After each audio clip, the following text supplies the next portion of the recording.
घर म्हटलं की प्रॉब्लेम झाले, मग त्याच्यामध्ये वास्तुदोष आलं, पितृदोष आलं, आजारपण आलं, पैशांचा प्रॉब्लेम आला. तेच सगळे प्रॉब्लेम सॉल्व्ह करण्यासाठी आज आपण भेटूया दीपिका पवार यांना.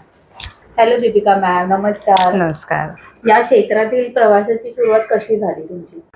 2018 मध्ये मी माझ्या घराचं वास्तुपरीक्षण करून घेतलं होतं आणि तेव्हा माझा असा अनुभव होता की मला खूप लवकरच जे रिझल्ट मिळाले आणि माझ्या प्रगतीचे मार्ग सुरू झाले होते.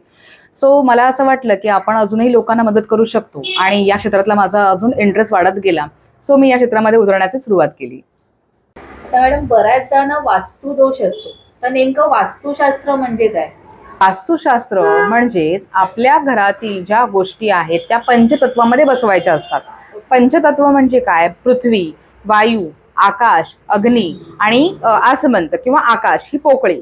यात जर आपण आपल्या घरातल्या काही गोष्टी तत्वांप्रमाणे बसवल्या तर आपल्याला आपल्या हक्काचं सुख नक्की मिळू शकतं. म्हणजेच वास्तू दोष असला तरी तो वास्तू निवारण आपल्याला सहज फक्त गोष्टी इथून तिथून शिफ्ट केल्यानंतर सुद्धा मिळू शकतो.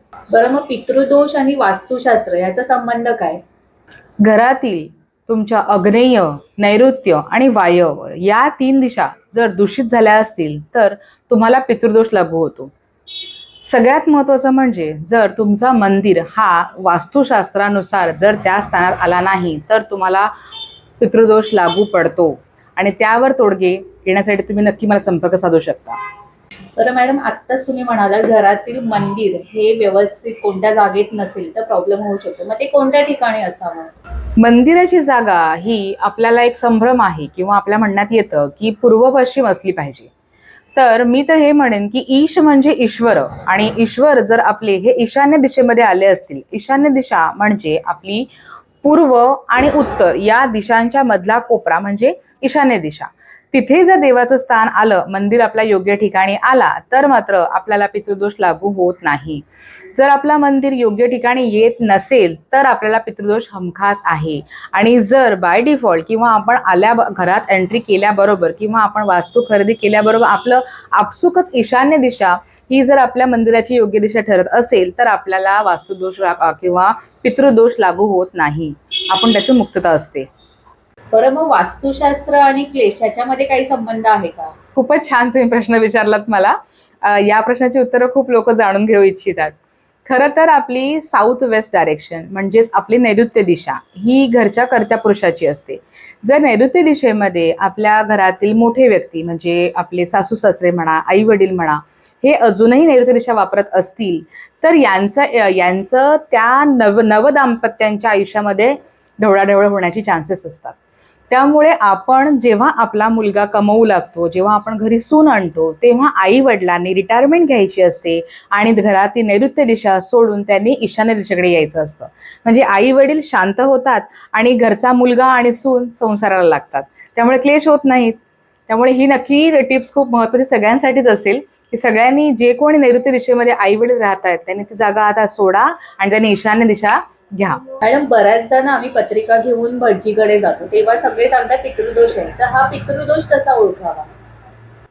खरं तर आपण खूप प्रयत्न करत असतो आणि आपल्याला कुठे सक्सेस मिळत नाही. मग आपल्याला वाटतं की अरे एवढं प्रयत्न केले तरी पण आपलं काम होत का नाहीये. किंवा मग घरचा कर्ता पुरुष असेल, आपला मुलगा असेल, सतत नैराश्य, सतत लोळत पडलेला दिसतो आपल्याला. खूप खरी आपण रस्त्यावरती असताना किंवा बाहेर असताना खूप प्लॅन्स करतो की नाही मी आता हे करेन ते करेन, पण घरी आल्यानंतर फुश त्याची हवा निघून जाते, आपण काही एक्झिक्युशन करत नाही. सो या सगळ्या गोष्टी पितृदोषाकडे वळतात. अचानकपणे मुलांना येणारा स्किन डिसीज, मुलांची शैक्षणिक अधोगती, आपले कामं न होणं, वारंवार प्रयत्न करूनही आपण त्याच्यासाठी लायक असूनही आपल्याला योग्य तो सक्सेस न मिळणं, या सगळ्या गोष्टी पितृदोषामध्ये येतात.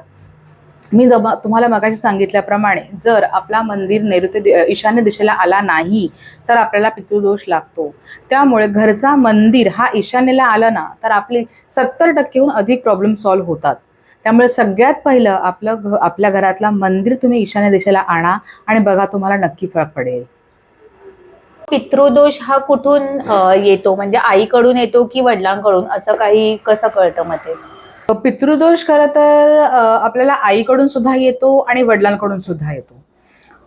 खरं तर ह्याचं उत्तर देणं खूप मोठं आहे, त्याचं स्पष्टीकरण खूप मोठं आहे आणि आपल्याकडे वेळ खरंच खूप कमी आहे. तर जर तुम्हाला हे समजून घ्यायचं असेल तर तुम्ही नक्की मला संपर्क करा खाली दिलेल्या नंबरवर. अद्वैतं निर्विकल्पं निरीहम्